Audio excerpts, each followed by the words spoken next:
Oil અને રાસાયણિક આપત્તિ વ્યવસ્થાપન માટે મોકડ્રીલ યોજાશે। દેશમાં પ્રથમ વખત ઓઇલ અને કેમિકલ ક્ષેત્રમાં મોકડ્રીલ રાજ્યના 5 જિલ્લાના 12 સ્થળોએ એક સાથે મોકડ્રીલ યોજાશે। જામનગર, સુરત, ભરૂચ, કચ્છ અને દેવભૂમિ દ્વારકામાં મોકડ્રીલ યોજાશે। ગાંધીનગર SEOC ખાતેથી મોકડ્રીલનું મોનિટરિંગ કરાશે। ACS રેવન્યુ જયંતિ રવિની અધ્યક્ષતામાં નિરીક્ષણ કરાશે। આર્મી, નેવી, ડિઝાસ્ટર સહિતના મુખ્ય અધિકારીઓ પણ હાજર રહેશે।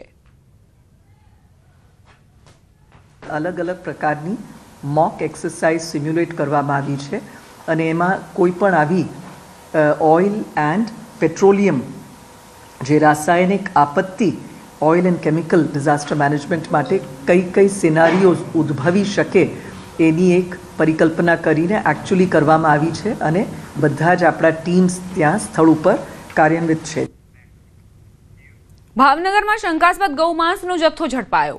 સાંઢિયાવાડ મટન માર્કેટ પાસે રહેણાંક મકાનમાંથી જથ્થો ઝડપાયો।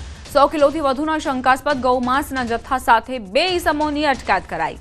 8 જીવતા પશુઓ ઘરમાંથી છોડાવવામાં આવ્યા। પોલીસે ફરિયાદ નોંધીને આગળની તપાસ હાથ ધરી છે। તો ગૌમાંસ આખરે ક્યાંથી લાવવામાં આવ્યો, કઈ રીતે લાવવામાં આવ્યો તેને લઈને પણ પોલીસે તપાસ આરંભી છે। પોલીસ હવે એ દિશામાં પણ તપાસ કરી રહી છે કે આ પશુઓ પણ આ શખ્સો ક્યાંથી લાવ્યા છે અને તેમનો ઈરાદો શું હતો।